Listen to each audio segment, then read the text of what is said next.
Lecture de la Bible, lecture choisie, lecture associée et leur vue d'ensemble tirée de la Bible Vie Nouvelle, version second 21. Exode, 1 Samuel, l'Évangile selon Saint Jean et Michée, dont nous tirerons des extraits. Dans le livre d'Exode au chapitre 3, nous lisons les versets 15 à 17. Dieu dit encore à Moïse, « Voici ce que tu diras aux Israélites. L'Éternel, le Dieu de vos ancêtres, le Dieu d'Abraham, le Dieu d'Isaac et le Dieu de Jacob m'envoie vers vous. Tel est mon nom pour toujours. Tel est le nom sous lequel on fera appel à moi de génération en génération. Va rassembler les enfants d'Israël et dis-leur, « L'Éternel m'est apparu. Il a dit, je m'occupe de vous et de ce qu'on vous fait en Égypte. Je vous ferai remonter de l'Égypte et vous donnerai le pays de Canaan, un pays où coule le lait et le miel. » 40 ans plus tard, ils y sont bien parvenus, Dieu accomplissant ainsi ce qu'il avait promis. Ainsi, la nation d'Israël fut constituée. Et durant les 30 premières années, ce sont des juges qui régnèrent sur Israël. Ensuite, la monarchie prend place vers l'an 1040 avant Jésus-Christ, et Saül fut choisi comme premier roi sur Israël. Nous lisons pour vous un épisode de sa vie. Les deux camps, le camp des Philistins et le camp des enfants d'Israël, sont sur le point de se livrer bataille. Et un jour, Jonathan, le fils de Saül, se voit confier un bataillon de 1000 soldats. Et un jour, Jonathan dit au jeune homme qui portait ses armes, au verset 1er du chapitre 14, « Viens ». Nous sommes dans le livre de 1 Samuel. « Viens, poussons jusqu'au poste des Philistins qui se trouve là, de l'autre côté. » Et il n'en dit rien à son père. Dans le passage par lequel Jonathan cherchait à arriver au poste des Philistins, il y avait une dent de rocher. L'une de ces dents s'appelait Botset et l'autre Séné. Cette zone rocheuse existe encore aujourd'hui et montre une corrélation avec le texte sacré. Cette zone rocheuse surplombait également la vallée d'Ajalon, une vallée célèbre, au-dessus de laquelle, un jour, le soleil s'arrêta au milieu du ciel et ne s'empressa pas de se coucher durant tout un jour. Vous pouvez lire ce récit palpitant dans Josué 10, les versets 1 à 14, où Dieu écouta la voix d'un homme qui criait « Soleil, arrête-toi sur Gabaron et toi lune sur la vallée d'Ajalon. » Ce fut le jour le plus long que la terre ait jamais connu. Revenons à Jonathan, caché sur cette colline rocheuse, au verset 6. Jonathan dit au jeune homme qui portait ses armes, « Poussons vers le poste des Philistins. Peut-être l'Éternel opérera-t-il une délivrance. » Celui qui portait ses armes lui répondit, « Fais tout ce que tu as dans le cœur, suis ta pensée, me voici avec toi et prêt à te suivre. » Car, dit Jonathan, l'Éternel peut utiliser un petit comme un grand nombre pour vaincre. Et voilà ces deux hommes qui montent vers le poste des Philistins. Dieu livra ces Philistins aux mains des deux hommes. Et dans ce premier combat, Jonathan et son porteur d'armes tuèrent une vingtaine d'hommes sur un espace limité. Cela créa la panique dans le camp des Philistins et les enfants d'Israël, voyant la panique, poursuivirent leurs ennemis. Au verset 24 de 1 Samuel, chapitre 14, la journée fut fatigante pour les Israélites et Saül avait lié le peuple par serment en disant « Maudit soit l'homme qui prendra la nourriture avant le soir, avant que je me sois vengé de mes ennemis. » Et personne n'avait pris de nourriture. Tout le peuple était arrivé dans une forêt où il y avait du miel à la surface du sol. Lorsque le peuple entra dans la forêt, il vit le miel qui coulait, mais personne ne porta la main à la bouche, car le peuple respectait le serment. Voilà une promesse de Dieu qui fut une réalité. Un pays où coule le lait et le miel. Ce n'était pas une vision d'optique, une illusion d'optique. Fascinant de voir l'abondance de miel qui coule par terre dans la forêt.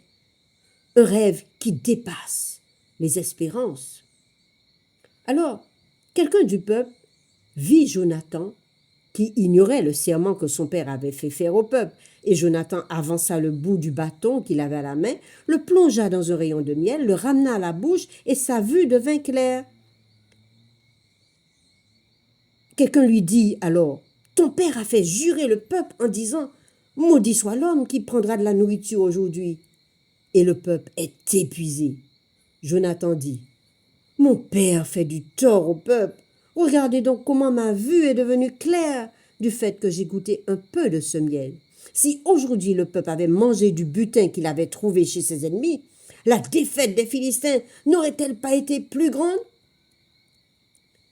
Nous arrivons à l'Évangile selon Saint Jean, chapitre 12, versets 12 à 18. Nous sommes au début de notre ère, l'ère où Jésus, le Messie, est venu. Le lendemain, une foule nombreuse de personnes venues à la fête de Pâques apprirent que Jésus se rendait à Jérusalem. Elles prirent des branches de palmier, allèrent à sa rencontre en criant « Hosanna, béni soit celui qui vient au nom du Seigneur, le roi d'Israël !»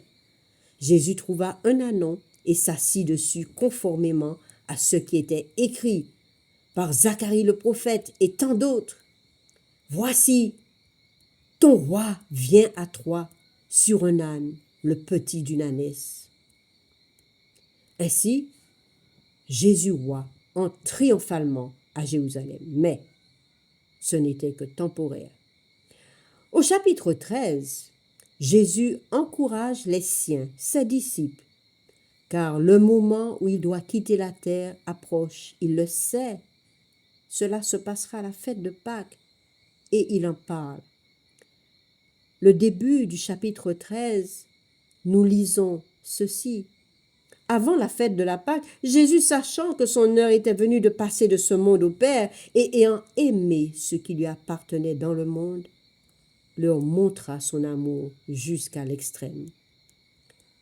Au chapitre 14, versets 1 à 11, Jésus a laissé cette pensée célèbre qui a déjà fait le tour du monde. Que votre cœur ne se trouble point. Croyez en Dieu, croyez aussi en moi. Il y a beaucoup de demeures dans la maison de mon Père. Si ce n'était pas le cas, je vous l'aurais dit. Je vais vous préparer une place. Et puis, quand je reviendrai et quand je vous aurai préparé cette place, je vous prendrai avec moi, afin que là où je suis, vous y soyez aussi. Vous savez où je vais et vous en connaissez le chemin. Thomas lui dit, « Seigneur, nous ne savons pas où tu vas. Comment pouvons-nous en savoir le chemin ?» Jésus lui dit, « C'est moi qui suis le chemin, la vérité et la vie. Nul ne vient au Père que par moi. » Alors, après avoir encore parlé, relevé, conseillé, les chapitres 15, 16 et 17 invitent ses disciples à rester dans son amour, garder sa parole, faire attention à ses révélations concernant l'avenir du monde, les conditions du monde qui devaient précéder son second retour.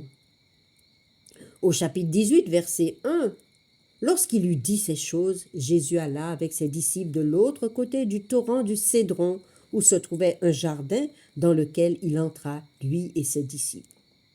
Et là, Judas, avec une cohorte, vint pour l'arrêter.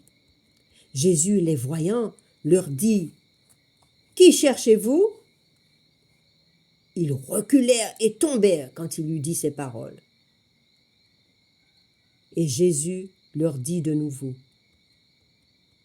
« Qui cherchez-vous » Ils dirent, « Jésus de Nazareth. »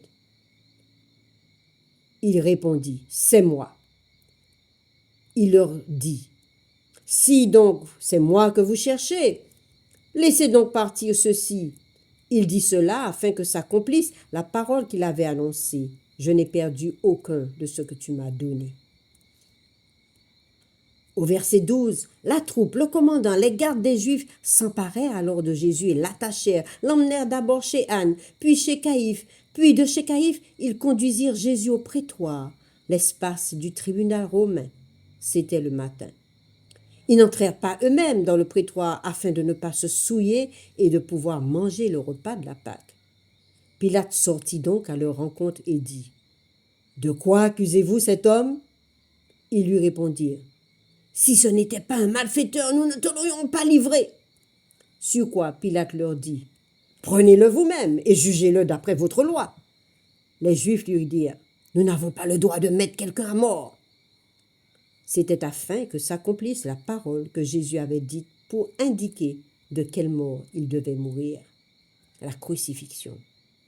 Pilate rentra dans le prétoire, appela Jésus et lui dit : « Es-tu le roi des Juifs » Jésus lui répondit : « Est-ce de toi-même que tu dis cela, ou d'autres te l'ont-ils dit de moi » Pilate répondit : « Suis-je juif, moi ? Ta nation et les chefs des prêtres t'ont livré à moi. Qu'as-tu fait » Jésus répondit : « Mon royaume n'est pas de ce monde. Si mon royaume était de ce monde, mes serviteurs viendraient et combattraient pour moi. Mais mon royaume n'est pas d'ici-bas. » Pilate lui dit : « Tu es donc roi » Jésus répondit : « Tu le dis, je suis roi. Si je suis né et si je suis venu dans le monde, c'est pour rendre témoignage à la vérité. Toute personne qui est de la vérité écoute ma voix. » Pilate lui répliqua : « Et qu'est-ce que la vérité » À ce moment, Pilate, se détournant, eut un flash d'une dimension nouvelle, spirituelle, un sauveur du monde, venu sauver l'humanité. Comme Michée l'avait annoncé. « Et toi, Bethléem Ephrata, qui est petite parmi les villes de Juda, de toi sortira pour moi celui qui dominera sur Israël et dont l'origine remonte loin, dans le passé, à l'éternité. » Et au chapitre 7 de Michée, il continue. « C'est lui qui ramènera la paix sur Israël. » Quel Dieu est semblable à toi? Tu pardonnes la faute, tu oublies la révolte du reste de ton héritage. Tu ne gardes pas ta colère à toujours, car tu prends plaisir à la bonté. Il aura compassion de nous, il piétinera nos fautes, tu jetteras au fond de la mer tous leurs péchés. Tu témoigneras de la fidélité à Jacob. Le roi n'est plus dans la crèche, n'est plus sur un âne, plus sur une croix. Il est roi dans les cieux, assis sur son trône, et va bientôt régner sur la terre. Quelle stupidité pour le roi Saül d'envoyer une armée au combat sans manger, sans force pour se battre, animé d'un esprit orgueilleux et prétentieux. Quel roi différent que David, musicien et chante. Il trouve toute son intelligence dans la parole de Dieu tout au long des psaumes, et du psaume 119 en particulier, que je vous invite à lire. Il exalte la loi de Dieu, la loi de vérité qui donne de l'intelligence au plus simple, rend sage l'ignorant. Saül a été bien stupide. Rois et chefs d'État de tout temps ont marqué favorablement ou tristement la vie de leurs citoyens. Mais quel roi transcendant, différent, un enfant adoré dès sa venue au monde, qu'est-ce donc? Où est le roi des Juifs qui vient de naître? Car nous avons vu son étoile en Orient et nous sommes venus pour l'adorer, disent des étrangers venus de loin. Car c'est le roi de l'univers, attirant tous les hommes à lui. Oui, paix à tous les hommes de bonne volonté. Et quelle que soit leur nationalité, c'est ce qu'ont chanté les anges. Jean, dans son évangile, nous dit que ce roi est arrêté, lui le roi de l'univers fait chair, comparaissant devant un tribunal humain romain. « Mon Dieu, quel roi tu es !» s'écrie Ésaïe dans son chapitre 11. Il a un esprit de sagesse, de discernement, de conseil, de puissance, de connaissance, de crainte de l'Éternel, un esprit de justice, de droiture, de fidélité, dans son règne de majesté. C'est un roi glorieux, victorieux, majestueux, disent tous les prophètes à travers la Bible. Humble, plein de compassion pour toi. Ce roi-là vient à toi. Tout le monde doit le savoir que cet enfant de la crèche était roi des rois. Alors tu peux liker, partager, t'abonner pour que tout le monde sache qu'il est roi.